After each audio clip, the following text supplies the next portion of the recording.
There's that prompt for you to accept. Okay, let's kick this off. So welcome to, I want to say this is our third, but potentially fourth Aggie Enterprise Town Hall. So welcome. We do have a full agenda today. First, I'll start by introducing myself. My name is Erica Eichwalder. I am the manager of the Office of Business Transformation and the Change Communication and Training Lead for Aggie Enterprise. On behalf of the Aggie Enterprise project team, I do thank you for joining us today. So as mentioned, this town hall is recorded, will be posted to the Aggie Enterprise website, hopefully posting by the end of this week so that you can start to refer back to this as well as to share with your colleagues. Just as a reminder, UC Davis is embarking on this important business transformation initiative, really updating our financial processes and systems.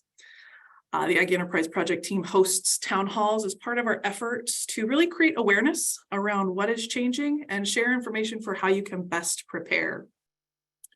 As you'll see, pretty robust agenda today. We'll kick off with some opening remarks by our executive sponsor, Vice Chancellor Claire Shinnerl, and then we're joined by Assistant Vice Chancellor Matt Okamoto, who is the governance co-chair. He'll share a little bit of the overarching Aggie Enterprise overview and dip into data governance, cover some change impacts. Our project manager, Jackie Velasquez, is joining us to share cutover and freeze date planning. Henry Teixeira from training will provide a training update. Emily Sanson-Smith, our academic liaison, will explore what will user acceptance testing look like, cross over into support strategy, and then Alicia Weber will join us to share people readiness, resources, and next steps. I will ask that if you haven't already, will you kindly mute yourself? I do think I see everybody on mute, but that would be very helpful. So without further ado, I will stop sharing and turn it over to FOA's Vice Chancellor, Claire Shinnerl. Well, hello, everybody. I'm very glad to be here. And I have just a couple of thoughts to share with you to set the stage for today. But I thought before I do that, I would ask, does anybody on this call, you can put in the chat, remember what company and what oops I highlighted when I spoke with you in January? So if you know the answer, if you could put that in the chat. And I see, yay! Okay, so this is thrilling because when you're a speaker and people remember a few things, it makes me very, very happy. Okay, so Catherine and Crystal, both of you, let's see, you look like you were the first. Is that right? Lisa, did I get that order right? They're the first two? Can't tell on my screen. Anyway, the first two who responded are going to get a gift card. So Lisa's going to be in touch with you about that. So thanks for remembering. I appreciate it. So just for those of you who weren't there or don't remember, I talked about Southwest Airlines and what a great airline they are, but what a huge mistake they made when they didn't invest in their computer systems, and they had a major meltdown during the holidays, which cost them millions and billions and their reputation. And I'm just really thrilled to be here at UC Davis, where we don't take those kinds of shortcuts, and we're about to implement a fantastic system. So thank you. In terms of setting the stage for today, I think we're getting into a really, really good place. And I want to share with you one reason why. There's many, but the main reason that I'm seeing so far, it's called testing and testing to scale. So there's a difference between testing a few things here and there, but what you're doing right now is testing to scale. I saw some of your numbers, and we're testing thousands of different types of transactions. And so that is a sign of a really good launch. So I'm feeling very hopeful. And so, when we test, you identify bugs and other issues. It will reduce our maintenance and support after launch because we're going to have worked out a lot of things. It improves compliance. It improves the user experience. It enhances trust and reputation. I just chose a few. So by the way, if you're hearing me and you're like, oops, I haven't been testing, please use this as a signal to test. It's really, really critical. And I have a fun case in point to share with you today. And it's really the story of what many of you probably have in your ears at this moment, which is that AirPod. So I bet a lot of you have that in your ear. And I just want to tell you a few things about their success because they tested. So they did a lot of things that we're doing. They tested with a select group of users prior to release, and they got feedback on performance, features, usability, you name it. Now, here's another fun fact. They tested using 3D scans from Stanford of hundreds, maybe thousands of different ear sizes and ear shapes. Yeah, we're not all the same, are we? And same with finance and accounting. We all have different schools and colleges and different situations. So we have a lot of nuances. And because they tested so much, they developed a single design that works across an overwhelming percentage of the worldwide population. Is one design. I know there's the Pro and the original, but it's one design. I know you can pick those little plastic things if you have a smaller ear canal, but in general, the actual design is one. And it works across almost all ears. Isn't that incredible? And it's been a runaway success. Apple sold $390 million worth of iPods since they started in 2017. So I just share that with you. Keep up the great testing, and thanks for including me. Always happy to have you, and making a note, AirPods for the next town hall. When you ask the topic, I'll have it fresh. Okay. But I mean, I will echo Claire's sentiments around testing. That's the only way we know if it's working. So the more hands, the more super users completing their testing, the better. All right. Now I will thank you so much, Claire, for joining. And lucky gift card winners, way to go. All right, Matt. So welcoming our campus controller and assistant vice chancellor for finance, Matt Okamoto, who also serves as Aggie Enterprise Governance co-chair. So Matt, you're up. Thanks, Erica. Maybe a new rule. I don't know that I like following Claire anymore. You know, I don't have gift cards or entertaining stories, but I did want to just kind of give everybody a quick update on where we are with Aggie Enterprise. I won't take up too much of your time, but did want to spend just a little bit of time just reminding everybody why we're here and what we've done so far. So, you know, as you're all aware, on the right-hand side there, Aggie Enterprise is the name of our new financial system, right? It is an Oracle cloud-based system, and it's going to help support our finance planning business operations at UC Davis. But Aggie Enterprise is much more than just a financial system. First and foremost, it is a business transformation initiative. This is not just about implementation, this is about transformation. It is about taking a critical eye to our business processes, identifying opportunities to streamline, make our processes more efficient, make them more consistent, make them more transparent, and ultimately lead to better decision making, across UC Davis. So that is the key of what we're trying to do here, is really a transformation of our business processes. So why are we doing this now? On the next slide, number one, our current financial system, Quality Financials, is no longer going to be supported. We have an on-premise system that we're utilizing, and support for that is going away. So we really did not have an option not to change. We needed to change to something else. There were different options, and the team at UC Davis did participate in a lot of different reviews of different vendors who were providing different financial systems, and Oracle was clearly the winner, and delivers the system that we're implementing will be able to deliver so much more in terms of capabilities than what we have today. And really, this platform is going to be something that is going to enable us to provide a sustainable system for years and years to come.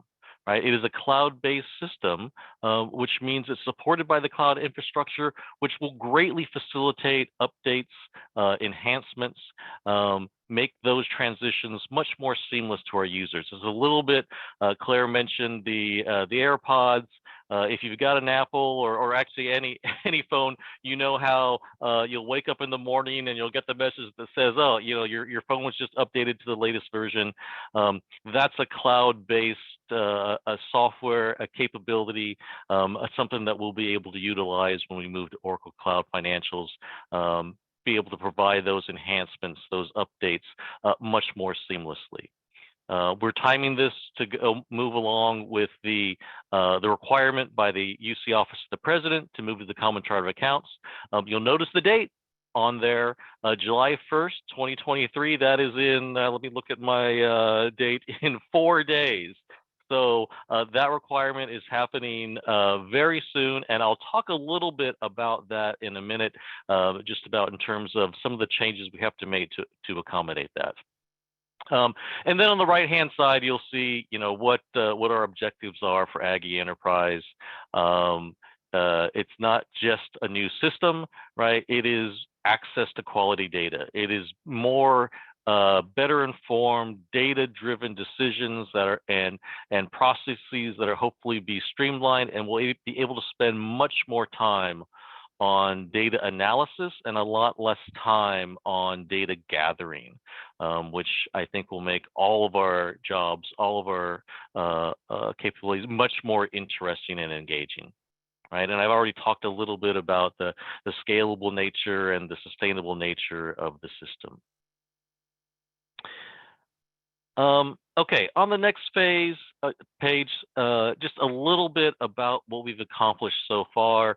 There's a lot here. I won't go through all of it, but it's, a system implementation like this, it's very much a marathon, not a sprint. The project planning started several years ago. We spent a lot of time talking to our stakeholders across the university, trying to understand what the requirements of a new system should have. When we were designing our system, we orchestrated about 300 different workshops where we talked to subject matter experts and tried to really understand how is the system being used in different areas across the campus.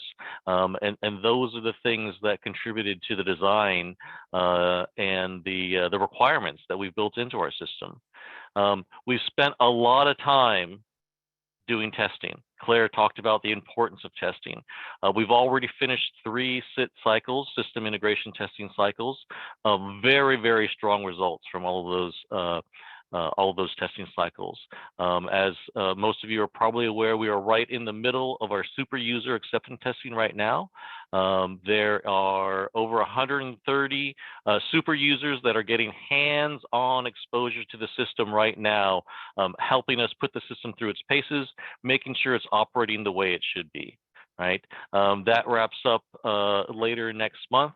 And then our UAT, our user acceptance testing, a much broader set of individuals will start taking a look at the system as we move into the fall. But there's been a lot done, and there's still quite a ways to go. On the next page, you kind of get a sense for what else is out there. You can see that red line represents where we are today and how far we've come, but there's still quite a bit to go. I already mentioned that UAT, that user acceptance testing in the fall. You see some other items on there like the dress rehearsal that's happening, and that is, basically kind of what it sounds like. It's a practice. When we go live in January, we want to make sure everything is working well. So we've got all the testing set up. We've got this dress rehearsal, which is basically a practice run as we get ready for cutover and eventually go live on January 1st. And then across the bottom, you see all the different change activities that are going on.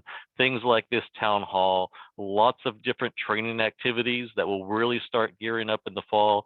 The training is going to take a lot of different forms. We know people learn in different ways, and so we want to make sure that we've got a lot of different methods and resources for all of you and your coworkers to really understand how the system works, how to take full advantage of it, because we want people to be productive on day one.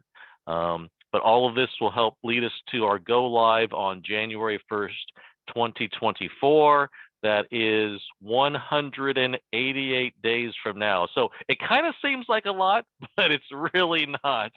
And though that 188 days, I think, is going to go by very quickly. And so, like I mentioned, there's still a lot to do, but the team has been fantastic. I appreciate all of the support that we've gotten from our campus community as we've been making our way through this process, and you know, a lot more to come.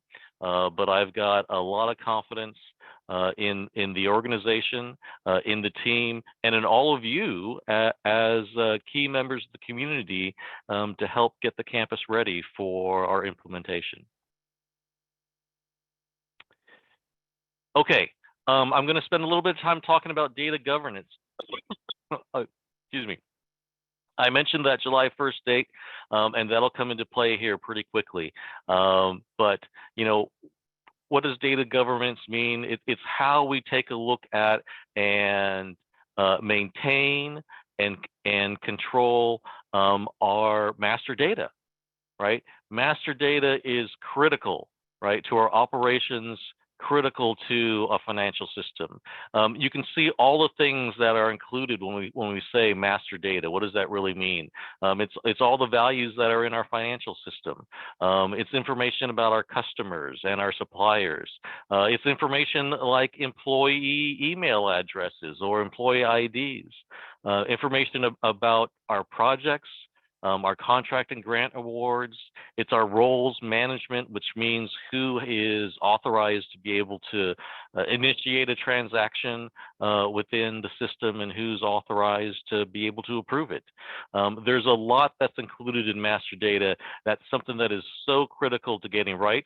Making sure that we've got the master data helps us make sure that our system has the right information, that it's got integrity.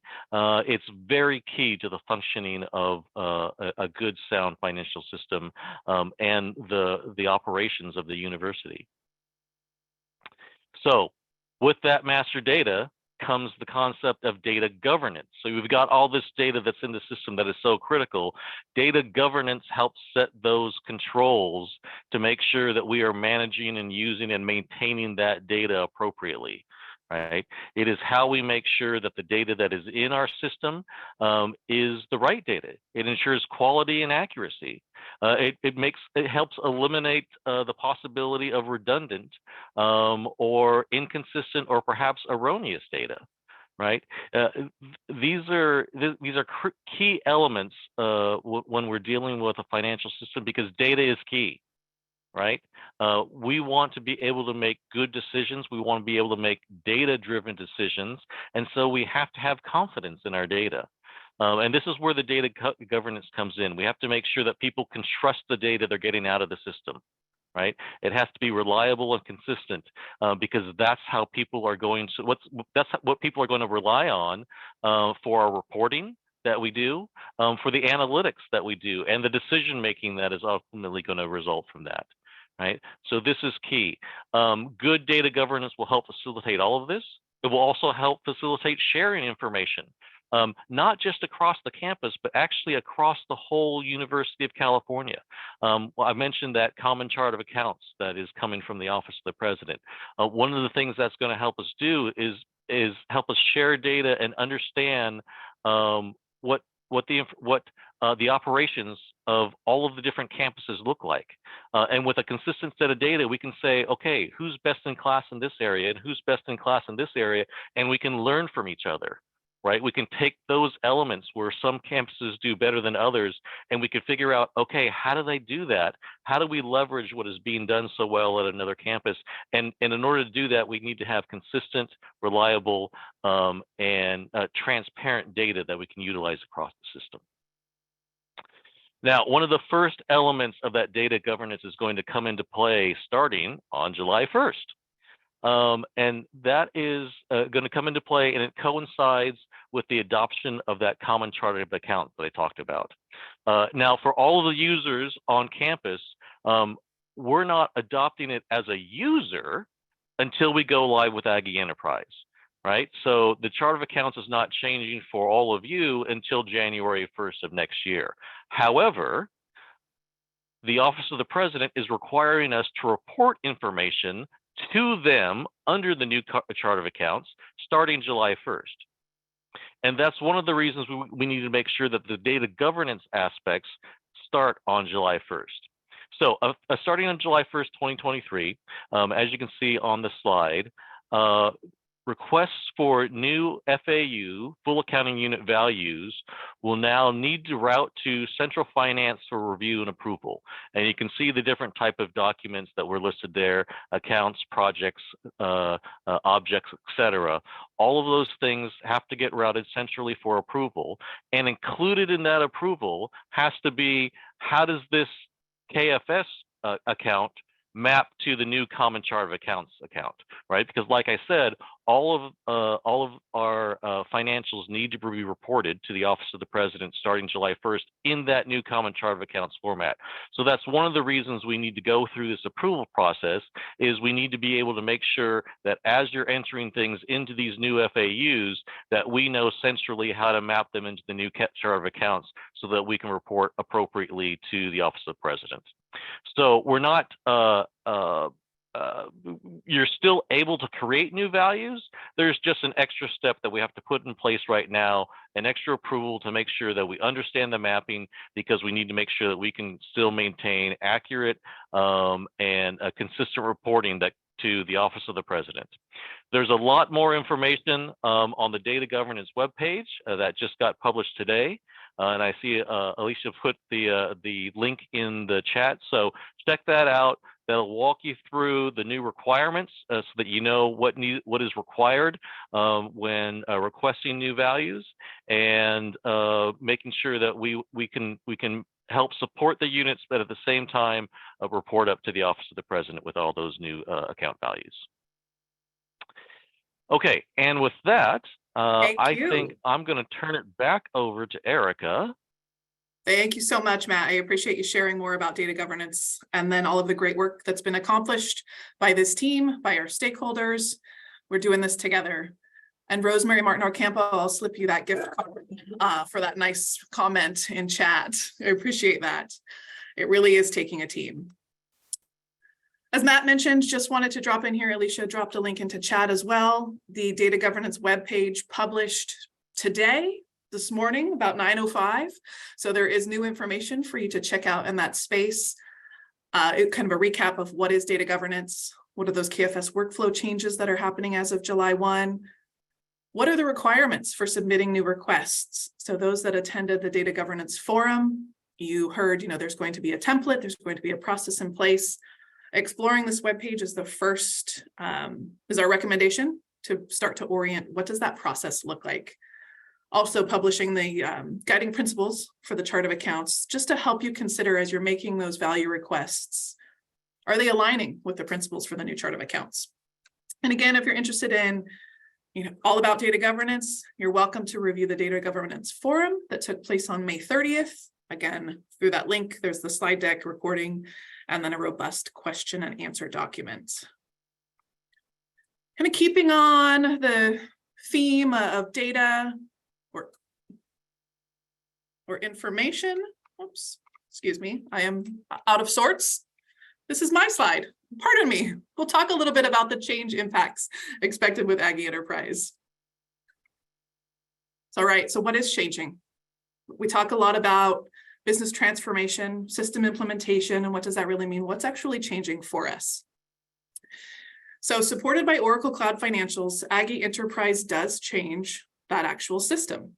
We are implementing Oracle. So Oracle Cloud Financials is the system that supports Aggie Enterprise. That's the system where we will complete our business processes related to kind of what's in the dark blue, kind of those functions across the top. So it's changing where and how we do our finance transactions. As Matt mentioned, the chart of accounts is really our foundation that then Oracle is built upon. Again, our general ledger, it will look different. It will feel different. What you're able to see in our general ledgers will look different. There's change there. There's accounts receivable. There's an accounts receivable module, fixed asset module, cash management module. So those are kind of those finance spaces where things will be different. For project portfolio management, also known as PPM, that's where we manage our contracts and grants and our capital projects. Procure to pay, so procurement, payments, supplier management.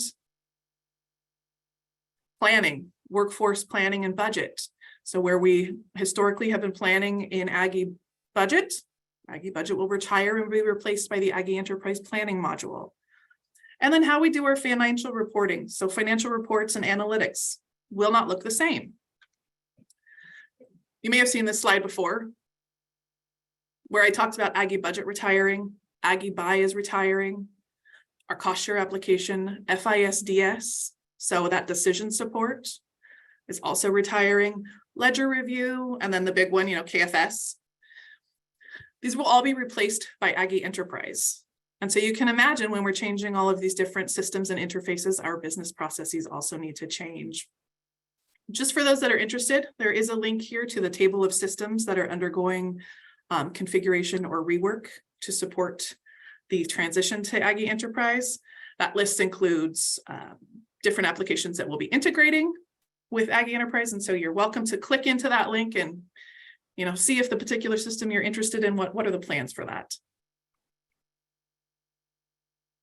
So what is not changing? There's lots of change on the horizon, but what is not changing?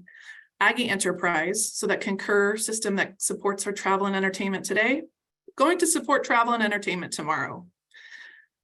UCD pre-purchasing, also known as OPP, online pre-purchasing, that will still be available to support procurement and routing activities. The plan is for OPP to integrate with Aggie Enterprise, and so those of you that use OPP today will be able to use OPP in the future.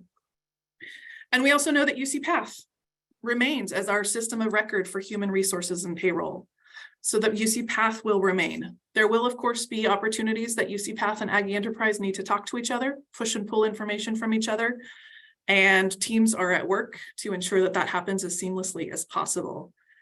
We talk a lot about what is changing, and so I wanted to be sure we could complement with some of the things that you can expect that will essentially stay the same in the future. Oops, pardon me. I think Matt mentioned that we have been learning from our sister campuses, sister UCs, that UC Davis really isn't on this journey alone. What is that, 4 or 5 years ago, initial discovery sessions began. So as UC San Diego and UCLA started to share their plans about replacing their financial systems, UC Davis jumped in and said, let us learn from you. Let's have these conversations. Let us hear what you've learned so far. And that collaborative partnership has really continued through the years. I know on, I think it was what we've accomplished slide, there was a line item for an UC Oracle mini summit. So there was representation from every UC in that space, talking about lessons learned, sharing insights, and providing really useful guidance. And so UC Davis was able to really bring all of that information in. Let's look at those lessons learned and let's think about how we can do our implementation of Oracle better than the rest and help tee up those other UCs that will transition so that they can learn from us. Let's see. I think I mentioned San Diego has been on Oracle. Merced has been on now for, I want to say, almost 2 years. Riverside goes live July 1. July 1 seems to be the trending date for all things change. Again, Riverside goes live in 4 days. We're shortly behind them in 188 days. But we've had the opportunity to learn from each other. Some of the things that came about from this collaboration, this inter-campus collaboration, we added a third system integration testing cycle. Where others had 2, we had 3. More time and more opportunity to test those integrations, and I think we were able to learn a lot from the addition of that additional phase. We also added something which you don't see very often, which is a super user acceptance testing, SUAT, something we're branding here at UC Davis. That's increasing the stakeholder exposure and growing really that foundational knowledge, embedding that foundational knowledge in each unit. So those 131 super users are representatives from each unit impacted by Aggie Enterprise, getting that hands-on exposure and experience so that come day one, there are frontline individuals in place that can help to support teams across campus. In the reporting space, we've intentionally included financial reports as part of the testing efforts. Super users have the opportunity to practice running some of those most used reports. We also plan to demonstrate faculty portfolio reporting because we've heard from some of our sister campuses that creating more awareness and exposure to these reports is really helpful in the adoption. Down here in the lower, what is that, left side training, we are listening to you. When you suggest a resource that would be helpful to you, to your team, we're doing our best to deliver that. Hence why you see a number of quick reference guides published, one-pagers, maybe sometimes they creep onto a second page. These are really intended to be what their name says, a quick reference guide, a place to go that highlights what is most important for you to know about that process, that chart segment, or that module. And then over here for the support model. We don't go live until January 1, 2024. However, the project team has been talking about hypercare, or that phase of support after go live, for about a year now. So really being intentional about thinking around what are the support structures we need to have in place to support users day one of go live. I'll talk a little bit more about what those hypercare pillars are in a bit, but I think it's important to note that we have been very intentional about the planning of the strategies and the model to get those structures in place as soon as possible so that on day one, people are ready and able to help our users. I think we've shared this slide, well, actually, no, we've shared this slide multiple times. Really, who is impacted? So if you're sitting in this audience today, am I really impacted by Aggie Enterprise? Tell me more. The entire UC Davis enterprise will benefit from the improved access to data and more streamlined business processes. But we know for certain that Aggie Enterprise impacts our Davis campus, including UC Davis Foundation, Cal Aggie Alumni Association, and then our UC Davis Schools of Health. So our School of Nursing, our School of Medicine, and then our colleagues in UC's Agriculture and Natural Resources will also use and be impacted by Aggie Enterprise. We know that the medical center will use Lawson to support clinical operations, and that Lawson will integrate with Oracle to provide more of a holistic financial landscape for UC Davis. But ultimately, if you're saying, am I impacted? It's, do you fall into one of these categories? Do you use Koali Financial Systems or FISDS today, or Aggie Buy today, or Aggie Budget? If the answer to that question is yes, then you can put yourself into the I am impacted group. And it's important that you're here today to learn more about what those impacts look like and how you can prepare. There are a number of change impacts, but what I wanted to do here is highlight some that are more universal or shared across broader stakeholder communities. For example, lots of talk around the chart of accounts. There's a heavy lift going on right now to map the chart of accounts and prepare for that July 1 reporting to UCOP. But that's a pretty substantial change. The new chart of accounts replaces our historic full accounting unit. That really impacts everyone who does any kind of financial transaction. We also know that the general ledger will change. KFS has essentially been used as a general ledger, meeting our business purposes. In the future, there will actually be a true general ledger, which is known as a thin ledger. Thin in that it contains summary data. The actual Oracle modules, such as accounts receivable, cash management, procurement, those modules are also known as subledgers. And within the subledgers, that's where the details will be found. So you're able to drill down into the subledgers to find the actual details.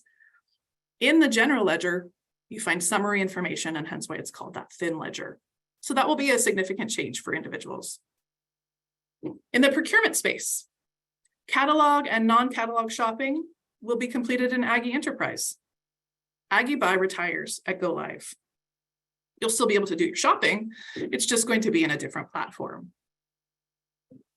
Along the similar notes, users will be required to have a role in Aggie Enterprise in order to shop. So we know that the concept of window shopper today is widely used for people to fill their carts, pass that over to someone else to complete that transaction. Today's window shopper does not require a specific role. Tomorrow's shopper, will require having a role provision, in Aggie Enterprise. And so that's just something to note. We have worked with units to ensure that users are mapped into the appropriate role so that they can continue to do the work that they need to do. Another large change, new reporting framework. As I mentioned, FISDS retires at go live, replaced with Aggie Enterprise reporting. So that's going to look a little bit different. And then, as I mentioned, Aggie Budget retires and is replaced by the Aggie Enterprise Planning module. These are, again, some of those more widespread change impacts that we just want to be ensured that you are aware of. Oops, pardon me. And with that, I'm actually going to turn it over to our senior project manager, Jackie Velasquez, who will share a bit more about what's going on what is cutover and what's going on in that space. So Jackie, I'll turn it over to you. All right, thank you, Erica. Good afternoon, everyone. Been perusing the participants list, and many of you have been helping the project with mapping and other activities. So again, thank you for your continued participation, and as well as participating in what we're going to be talking about is cutover. Actually, I'm going to burst Matt's bubble, and while go live is 188 days, we actually start cutover task in 96 days. So it's a lot sooner. And what I'm going to go over is walking through what cutover is and some of the activities we have been engaging in. So Erica, next slide, or whoever's driving. And so cutover is a sequence of events that are activities that we conduct in order to move from one system to another. And we've had a couple of those at our campus. But in this case, we are having 4 distinct phases, and we're completed pre-cutover or preparation and readiness. And we've worked to identify as much as possible in cutover activities that we need to do, talking about the technical side of the house and what we need to do to prepare for production. That's what cutover is we're getting ready for production. And then we have pre-cutover, where we're going to extract that data. It does require us to do some freezes, and I will walk through those freeze dates. Some of you may have already seen them in prior presentations. Validating that master data in terms of roles and other items as we go through that cutover activity process, working with our boundary systems to ensure that they have connectivity, and then working on a plan to decommission systems eventually or make them read-only. And then after go live, we open the gate and we let people in to catch up on any post-processing activities. So that in the nutshell is cutover. So, really just tracking in a large plan. So far, we have several thousand cutover activities in our plan. So a lot of work that the team has put together to identify what we're going to do to make that jump to Oracle. Next slide, please. So one of the questions we get often is, will there be downtime when we're cutting over? And the answer is yes. We're going to have to freeze some activities or completely stop them during some critical periods as we move our data, convert that data into Oracle. And in the next slide, I want to talk through what that actually means, the difference between cutover and freeze. And so again, that mostly we do freezes to get that information out of a prior system and load it into the new one. And the freeze does mean that we have to stop certain activities. So as an example, we're going to stop some procurement activities at a certain time, and there will be a pause when we before we move to Oracle. We had presented the freeze and cutover dates in several venues, such as the boundary systems meetings, the change network, and I think COA office hours, if I can't remember them all, but this information is widely available and we'll have that information. Our governance team has approved the document and cutover dates, and these were not done in a vacuum. All the responsible units really looked at how they could minimize interruption to our campus, because as everyone knows, our campus operation continues. We still need to do business, and working to mitigate the impact was really important for us. So We have some key dates in the next slide, I think, or the one after that. So let's go to the next slide. So getting feedback from partners on campus. Next slide, please. The details when we talk about our freezes, again, we worked on getting information from our stakeholders, talking to the research community as an example for awards management, and broke them down by the different functional areas that we have today. And these are the areas you see there we've been talking about. And in this document here, this deck here, you'll see that we have a presentation as well as the exact list of dates we're going to stop people from transacting in various systems such as Koali, Aggie Buy, and Aggie Expense and whatnot. Because these freeze dates also impact our boundary systems as well when they're going to stop transacting and sending us data. In the next slide, this is just a graphic here of key dates by function area. Again, these dates have been distributed, and please go to the resources that Alicia is posting there to get some details. We want to make sure that people are prepared. Buy early and often, and prefer procurement if you have any needs that you forecast. But these are the dates that we have. The key thing is that we're going to continue to have accounting period 6 open in Koali. And I want people to understand that from a boundary system perspective, is that we're not going to cut people out of Koali General Ledger early.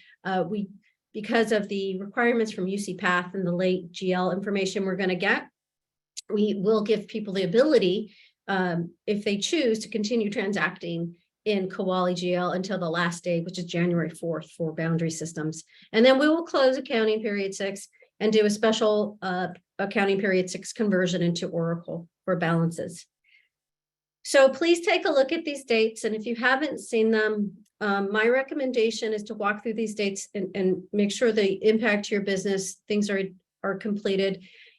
Obviously, going live, there's never a good time to go live. That's what we say. And January 1 does provide some challenges because it is traditionally a holiday period for most folks, a downtime. So we are definitely, want to be in tune to people to make sure that there's coverage, and people do take time off to ensure that they have, the calm before the storm, so to speak. So if you have any questions, please feel free to put them in chat. There's additional information, thank you, Crystal, that she's putting on for supply chain. They have their own website as well that details a little bit more in depth of what they're trying to do.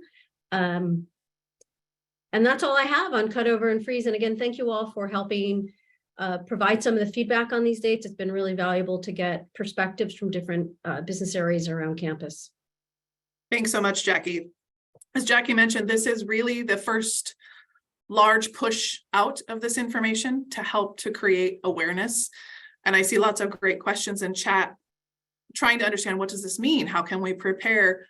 The first way to prepare is to know. And so that's why we are sharing the information here in this space. And then we plan to continue to cascade this out as best we can to really create awareness around what are the cutover activities and what are those freeze dates. And so we're sharing them in various meetings, pushing out through publications. And one of the best ways that we can create awareness is through you all.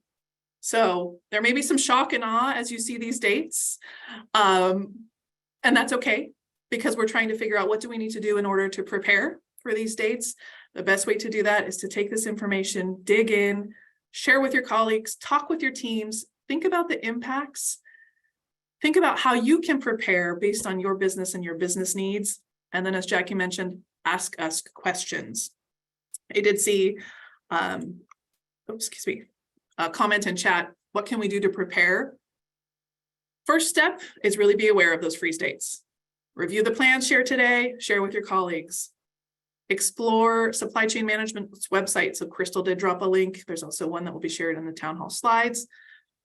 They've done a great job of talking about how can you think about preparing for this? What does this mean? And given some good guidance.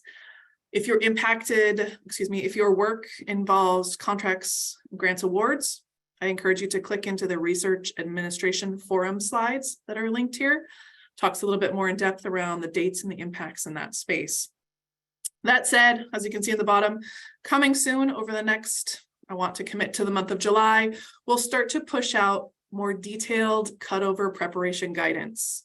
So what are some of those runways? What do you need to be thinking about in order to meet the freeze dates? How can we walk that back? And so we'll be working with you all to understand kind of what are the impacts and what is the general guidance that we can provide to everyone to have as easy, I don't know if that's a good word to say, to have a freeze process that truly doesn't stop our business. We all know we need to keep business moving, and so we'll do the best that we can to help prepare for that. So we did receive this question. What are the plans for training users, and when will training begin? So for that, I'm going to turn it over to Henry Teixeira, who is our Change Management Communication and Training Manager. Henry? Hi. Perfect. Thanks, Erica. All right, training, take it away. Yeah, so I want to give everyone, like Erica said, an update around training, what's happening today around Aggie Enterprise training and what to expect over the next 6 months. So just to start off, just to set the stage, I wanted to just talk about the parts of training that we're working on overall. We all know learning, it's really a combination of formal instruction and experience. And so what we're trying to do is we're trying to create a suite of courses and resources that'll help us with that formal learning piece, the instructor-led, that e-learning, but also have the pieces in place so that as we log in and we need to start learning through experience, that we have some support there, we have some resources and things we can look at, job aids, et cetera. And so, in this graphic, those three pieces, on-demand e-learning courses, which we're working on, I'll get more into each one of these in a little bit. Instructor-led courses that give you an opportunity to get some instruction from an instructor, but also practice, get your hands on the system, ask questions and get feedback. And then those how-to guides and those resources that help you when you're on day one, first week, first month, and you forgot a step, you need a little bit extra help. Have all these pieces ready for as you learn and get experience with the system. And so, what's in each one of those little circles that I just showed? So around e-learning, 5 courses that we're working on around record to report, 1 course for accounts receivable that we'll be releasing soon, 2 courses around fixed assets, 2 courses around general ledger, and then another 5 courses for project portfolio management and another for procure to pay or supply chain related functions. So those are the e-learning pieces that we plan to have available out in the LMS. And then around instructor-led courses, we're currently working on courses for accounts receivable, general ledger, and project portfolio management. Again, those instructor-led style courses, designing them so that as folks participate, they can ask questions, get some instruction, get some practice, and get some feedback. And then those how-to guides and resources, which I personally feel very strongly are such an important part of this. So that, like I was saying, after we get through that learning piece, that formal learning, when you're there using the system, you have something you can look at to help you get through that first speed bump. So as of right now, we have over 100 processes documented. We're trying to capture, if more ideas come or more thoughts come around, how do we do this one thing? We're trying to capture those and try and go find answers and figure out how do we create those resources that'll help folks for that. So really on day one, you'll have resources that you can look at, those types of how-to articles, job aids that'll help you get through, some of those speed bumps, like I said, when you're first starting off with the system.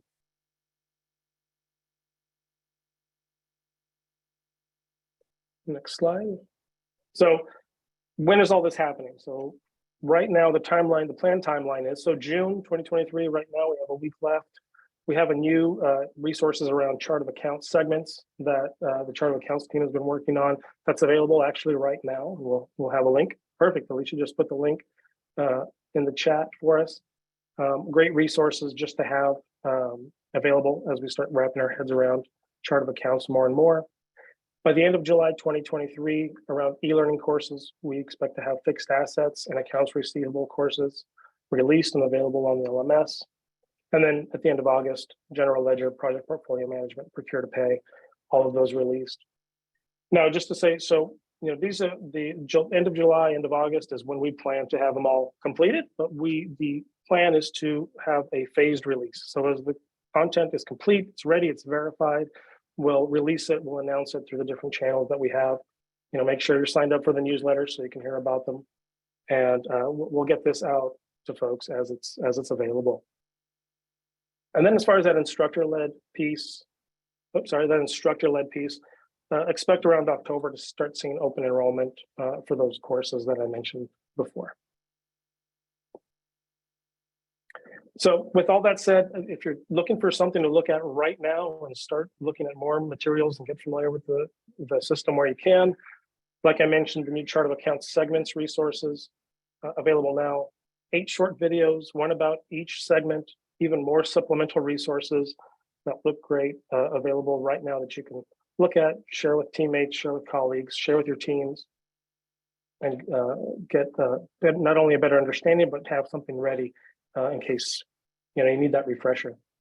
And then for anybody who hasn't had a chance to get into the system yet, if you just kind of want to see what it looks like, we have a really short 6-minute video, knock it out in between emails, that just shows you how the system looks, how to log in, kind of what to expect around some of the tools in there. Very general, very high level, but a great introduction to the system, just so you can kind of start to see what this thing is going to look like. All available now. And if you haven't looked at the other stuff in the video library for Aggie Enterprise, take a look. There's some useful materials in there. So that's really what we have going on right now, and what you can expect from here until the end. Other things may come up, but expect this. And please, if you have ideas, thoughts, like Erica said, we're all ears and we want to hear from you. Thanks so much, Henry. I do want to give a pat on the back, a high five, what have you, to the resources that have helped develop to the team members, that helped to develop the chart of account segment videos, really breaking down very complex new chart of accounts into bite-sized chunks. Learn the definition for each segment and how they work, and you can go back and revisit that information, as well as the navigation video. I think there's some kudos for the video in chat, and even for myself, who plays around every once in a while in the environment. I thought it was really helpful to understand the definition for some of the icons that I see in that space and how to use that. So I do want to thank the team that helped to collaborate in that space. Having a little bit of trouble navigating and driving the slides forward today. There's a little lag, apologies. We're now going to switch gears to user acceptance testing, and I'll turn it over to Emily Sanson-Smith, the Aggie Enterprise Academic Liaison. Thank you, Erica. Okay, so earlier in the deck, Matt shared a timeline, and that included a phase in fall of 2023 called UAT, or User Acceptance Testing. And UAT is where we're going to validate that the system functions in real-world scenarios and that it's ready to go live on January 1st. So it's really an opportunity for future state users to have exposure to the system prior to going live. It also allows the project team to get feedback and identify any potential issues prior to launch. So UAT represents the formal acceptance of Aggie Enterprise by ensuring that business requirements are met. Next slide, please. UAT is going to begin the first week of September, on September 5th, and run for 6 weeks. There will be formal testers selected from a list of volunteers and appointed by advisory board members. In order to expand exposure to the system and get a new set of eyes on the test scenarios, the UAT testers will mostly be different people than the super users who are performing SUAT testing right now. The UAT testers are going to have access to a system that mirrors what their actual roles are going to be once they go live. And again, they'll be providing that formal acceptance of the system. Next slide, please. Okay, so we've received a lot of questions about roles in Oracle and how they're going to be assigned.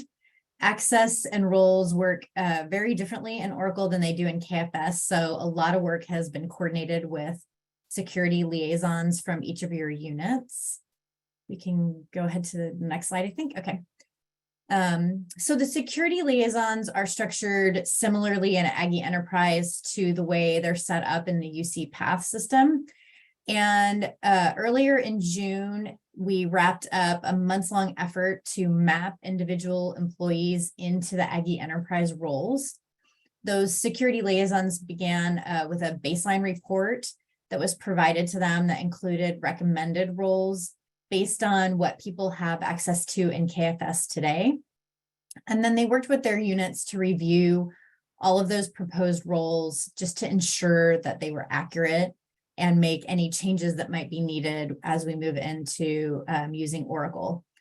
So the input that the security liaisons provided is going to be used by the Aggie Enterprise security team to actually provision access in the UAT system. So during UAT, all users will be able to check their access, and any needed updates will be made for go live in the production environment between UAT and January 1st. There are 3 main types of roles in Aggie Enterprise. The first is basically inquiry roles, which allow view-only access into the various Oracle modules, but don't allow the user to actually perform any transactions or do any kind of an approval. The second type of role is an initiator or a transactor role, and these allow users to create or modify within the different modules.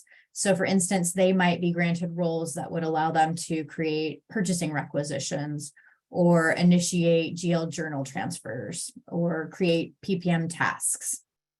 And then lastly, we have those approver roles. These may be people who are approving GL journal transfers or approving purchasing recs.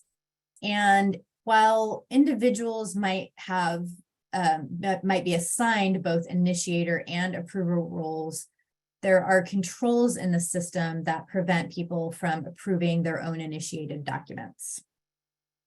Next slide, please.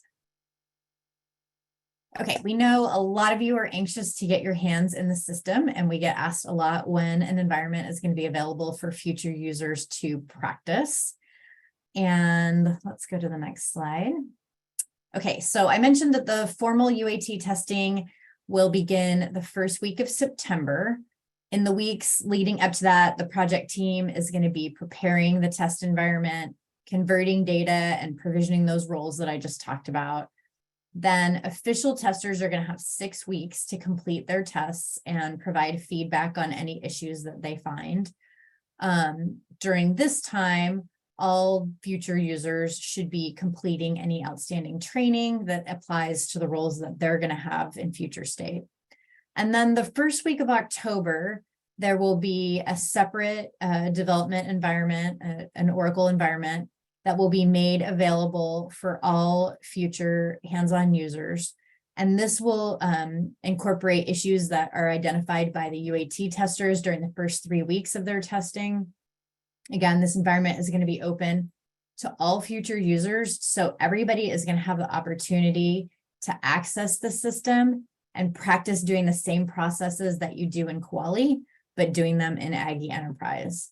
And this is to ensure that nobody is using the system for the first time when we go live on January 1st. So people have the opportunity to really practice. Next slide, please.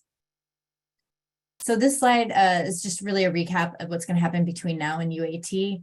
Again, that user to role mapping has been completed, and the security team is going to be provisioning employees in that UAT environment. We're also going to be working with the advisory board and other leaders to identify the people who will be official testers and make sure that they're prepared for that September 5th start. And then that practice environment is going to be available to everybody who has a role in Aggie Enterprise starting October 1st. So I will check the chat and see if there's anything I need to answer. Otherwise, I'll turn it over to Erica. Thanks so much, Emily.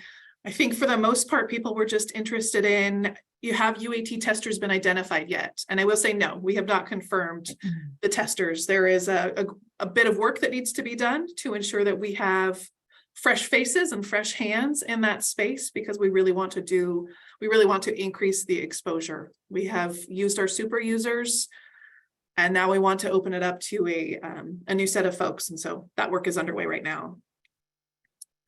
We've also received a question around, will there be a team available full-time for troubleshooting the first couple of weeks during the transition? I touched on this a bit earlier when I was talking about the support model. What is support going to look like in a production, in a go-live environment? In that production, oh, excuse me, I'll go back. So we go live. There is a period after go live that we are calling hypercare. We know that we will need to be hyper vigilant in providing support to users of Aggie Enterprise. So again, hypercare is that phase immediately after go live, where we closely monitor the service, the data integrity, and the functionality of Aggie Enterprise.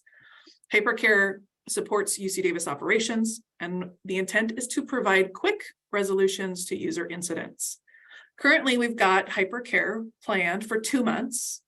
And then once stabilization is achieved, that stabilization is again based on an agreed criteria, we'll support from hypercare to production support. Again, we're laying out best case plans here. In 2 months, we've got all of our issues resolved where folks are more comfortable using the system. Some of the emerging issues are resolving, and we no longer need to have that hypercare in place, and we can move to more production support. Hypercare, we also plan to include a command center. So for those that were part of a UC Path implementation, you may remember the term base camp. That is where you got that immediate help, immediate support to resolve your issues. We're calling this our command center. It will be established to provide rapid resolution to any emerging issues. We're looking at hypercare support kind of in a pillar model, where we want to have tier 0, what I'll call those self-service materials, training, frequently asked questions, those micro-learning videos, the job aids that Henry mentioned, and knowledge articles, readily accessible to users, easily able to search, find the answer that you're looking for, point you to a training, a micro-learning video, how do I purchase pencils? How do I purchase something? You'll be able to find a job aid or a micro-learning video that helps you understand how you'd execute that transaction in the system. Again, really building out the self-service materials. That's a mouthful. Moving on with my S words, ServiceNow support. Again, what we're used to now, seeking support from a service desk, from a service help desk. We'll have that again in the future, where you will complete a form requesting support. What is your issue? And then they will connect and triage and respond to those tickets as they come in. As I mentioned, the command center will be set up. Those are leveraging our internal teams. So our subject matter experts, our functional experts, bringing those folks together to provide resolution to those urgent support requests. Virtual and on-site teams supporting issue resolution. And then office hours will be available. This is really a forum for end users to ask some of those non-urgent questions, things that aren't impacting access, data integrity, but more inquiries. How do I do something? We want to encourage the use of office hours in that space to get your answers around processes and navigation. And so we'll have functional process office hours available. So these are the 4 pillars that we are referencing when we talk about hypercare support. Something not mentioned here is we also intend to leverage our super users. So I think we've shared a couple of times, there are 130 some odd super users embedded in units who are, as we speak, growing their knowledge around what does a future state and Aggie Enterprise look like. We want to leverage those individuals and their knowledge as hypercare support, those frontline resources that can really understand their team's business needs, their team's impact by Aggie Enterprise, and help individuals navigate the future. So there'll be a lot more about what does hypercare support? What is the command center? What are the hours of the command center? How do I get in touch with someone in the command center?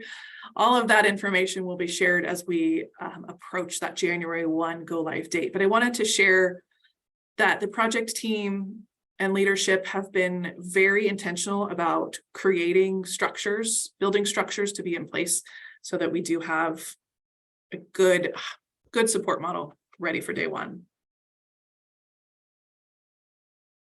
Lots around technology and process. Now we want to look at that other segment here.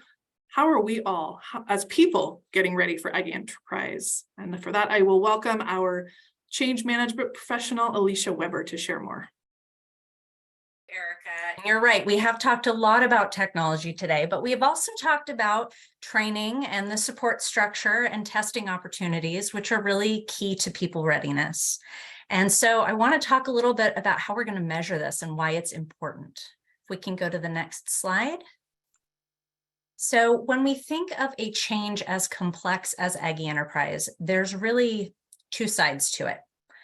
There's the technical piece that we're hearing a lot about, which is the installation contribution, all of the systems and processes, the new chart of accounts, things that we're designing and developing right now in preparation for go live.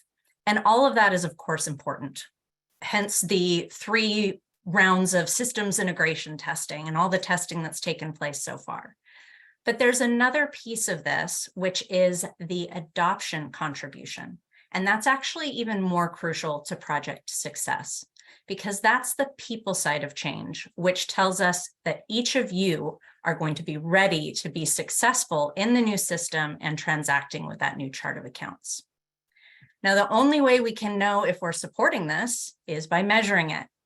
Thanks, Erica. Perfect. So we are going to be launching a change readiness assessment. This assessment is going to go out tomorrow afternoon.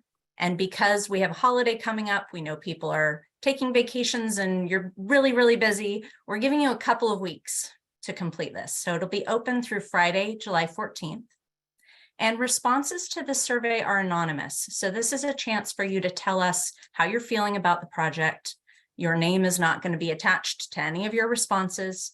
And we estimate it'll take about 5 to 7 minutes of your time. So it's a relatively short time commitment. I want to emphasize, even though it is only 5 to 7 minutes, there's a tremendous value that comes from you completing this survey. This is going to let us know if you're getting the support that you need. It's going to give us insight into where we need to follow up and do more. And this survey will ultimately inform the change management, communications, and training plans going forward. So I hope you will commit to that 5 to 7 minutes. If we go to the next slide, I'll just provide a little more context around this. So we are inviting a large population to complete the survey. We have certain formal groups established, so our change network, our super users, our advisory board, and so forth. All of you who registered for the town hall, I bet you didn't know when you registered that you also registered to get the survey. So we'll be sending it out to each of you. And we're even leveraging a report from KFS to see who's been active in the last 6 months, so we can make sure they get an opportunity to provide feedback too. And we do have 4 assessments planned. These are going to align with our key project milestones. So this first survey will really give us a baseline assessment of this broad audience. We'll also have another assessment as we lead into that testing and training push in the fall. We'll gauge our pre-go live readiness, and then we're even going to launch a survey post-go live to see how you all are adjusting to the new system and what kind of support you need at that point. And you can go to the next slide. So we're not asking you to do this for nothing. For that 5 to 7 minutes of your time, you do have an opportunity to register to win an Amazon gift card. So we'll do a drawing for 4 gift cards out of those of you who choose to participate in that drawing. And this doesn't affect the anonymity of your answers. So if you sign up for the gift card drawing, you will still have your responses kept separate from your name. Rest assured, you can be as honest with your feedback as possible there. All right, Erica, I think I'm pitching it back to you. You are. Thanks so much, Alicia. Again, 5 to 7 minutes, opportunity to win a gift card, but most importantly, the information we collect in the survey really does help us identify where we can do more, how we can share more. And so I hope that you all take the opportunity to complete that survey. Did want to weave in, we provided the opportunity when you registered for the town hall to submit your questions. And so there were a couple of questions that didn't quite fit into some of the other topics, and I wanted to take a minute just to highlight and answer those questions. So one of which is, how will faculty be communicated with about the transition to Oracle and those upcoming changes that may affect them? So we know faculty is a unique audience, unique changes, and we are making plans, executing plans to ensure that we're able to communicate with faculty. Largely, we want to leverage our Change Network members. So we have, I don't know, upwards of 400 and some odd, maybe close to 500 Change Network members. We want to use those individuals to help us cascade information to faculty, as well as from faculty back to us around their needs. And so that first step is leveraging our change liaisons and our change advocates to share information, as well as provide questions back to us. What are faculty asking? What are they concerned about, so that we can help to answer those questions?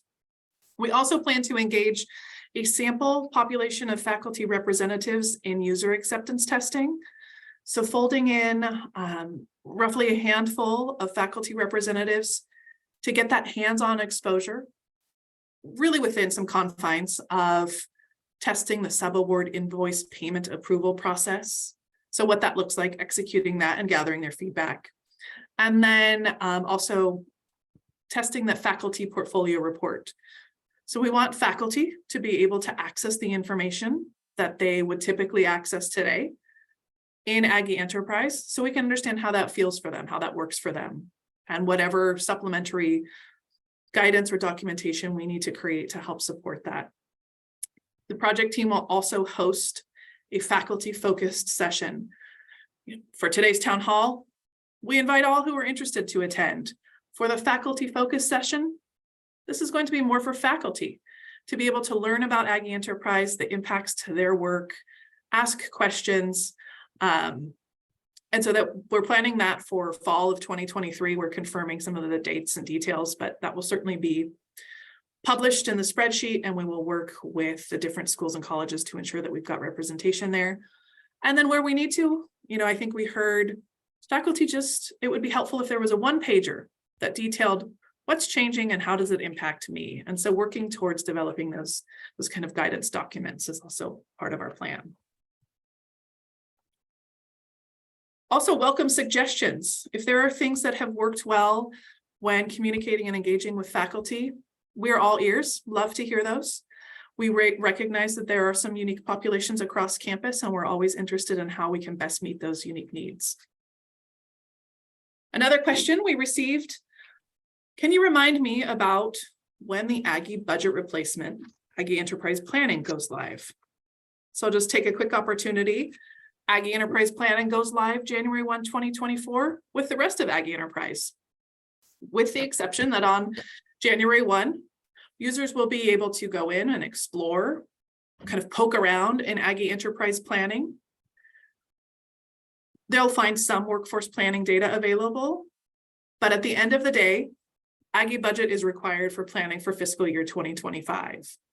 Any edits to the financial module that happen in Aggie Enterprise Planning will be wiped and replaced with one-time import from Aggie Enterprise. But to support all of that, there will be training and a detailed user guide available. I'll just share here, this is kind of the timeline for what you're looking for. But if you are a current Aggie budget user, my guess is that you have attended the Aggie budget user group meetings and are already well aware of this information. But if not, I do encourage you to click into this presentation where Tiffany Wright really does a great job of explaining the Aggie budget timeline and when the Aggie Enterprise Planning module goes live. And here I will actually hand it back to you, Alicia, to wrap us up with resources and next steps. Hey, thanks, Erica. All right, so we have shared a lot today. And we're going to attempt to sort of summarize a lot of those resources we put forward and highlight them for you here. We can go ahead and go to the next slide. So it starts by building a foundational understanding of what we're preparing for. We have some resources guides for Aggie Enterprise Workstream and the chart of accounts. And these resource guides, if you've been on our website, there's a lot of resources out there. We've shared a lot of them in chat. These guides really organize them. It's kind of a bit of a link farm, but hopefully in a little bit more attractive package of the different resources you might explore depending on the area you're interested in.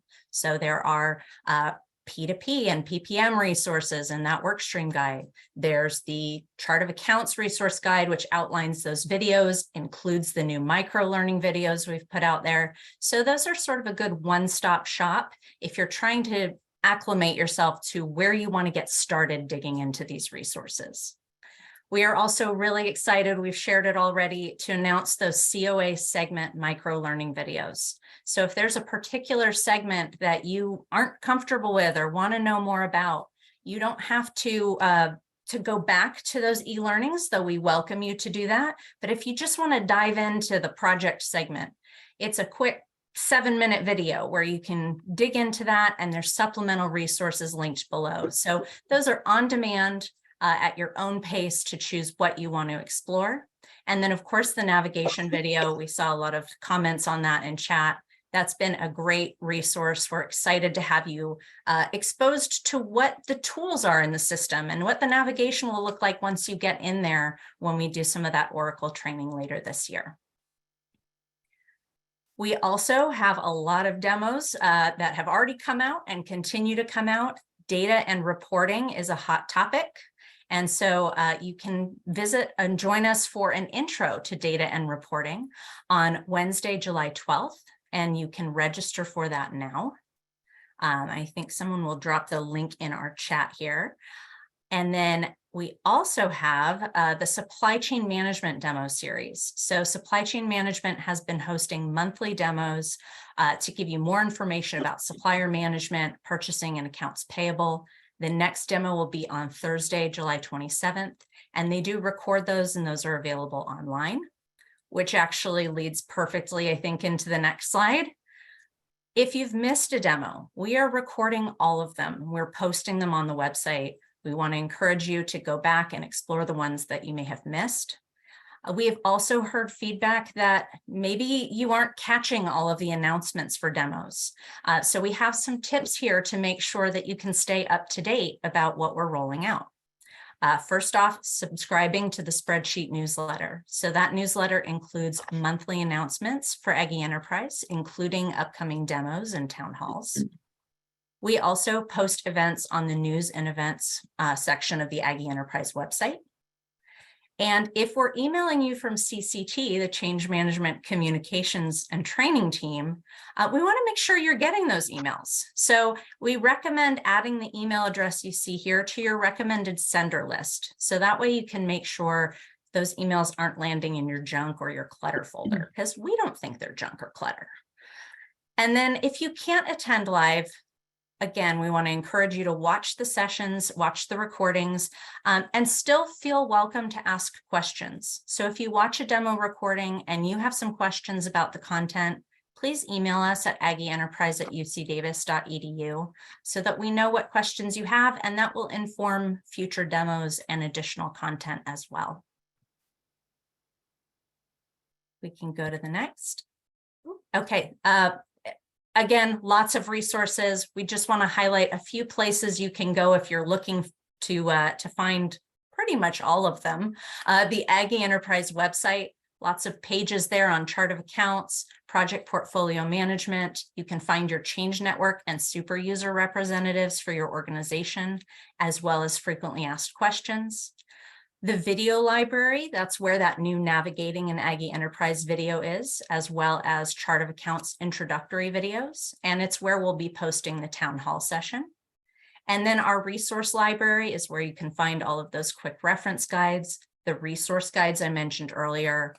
You'll find links to a glossary there as well, and a preparing for Oracle checklist that gives you some actionable things you can do to get ready. And speaking of actionable things, some next steps we want to suggest here. We had great attendance. I think I saw over 600 people. So we know that a lot of you were able to join us today, but maybe there's someone in your organization who couldn't be here. Share the information that you've heard with your teams. Please help amplify the message, cascade the communications. Also want to make sure you complete that change readiness survey. So that will go out tomorrow afternoon. Again, it's 5 to 7 minutes of your time. Explore the resources on the website. Attend the demos. We gave you 2 that you can register for right away. And then when you identify your change network and super users in your organization, stay connected to those people. And I highly recommend expressing your gratitude to them too, because they are staying really engaged and doing a lot of work on this project. All right, I think we're at our last slide, Erica. We are. I did see over 600 at one time, which I think is fantastic. Town halls are intended to create awareness. And I think that that's what we're doing as we start to share more information. And as I see you asking plenty of questions in chat, we're doing our job, creating awareness, creating the opportunity for you to ask questions. I think we mentioned we'll post the recording to the town hall by the end of this week. And in early July, send out a post town hall communication where we will answer the questions in chat that we weren't able to get to today. Again, point you towards some of the resources that we shared today.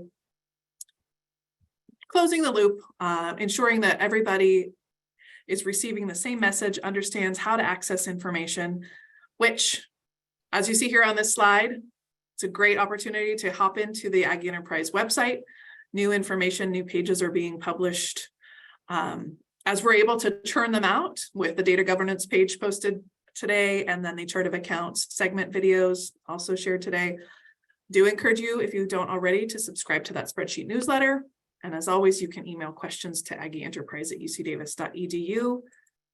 Coming in at just under 7 minutes from our 3:30 end time, I do want to thank all of our speakers, Vice Chancellor Shinnerl and Assistant Vice Chancellor Matt Okamoto for joining us to share some of those leadership and strategic vision for Aggie Enterprise, as well as our project team members and you all. Thank you so much.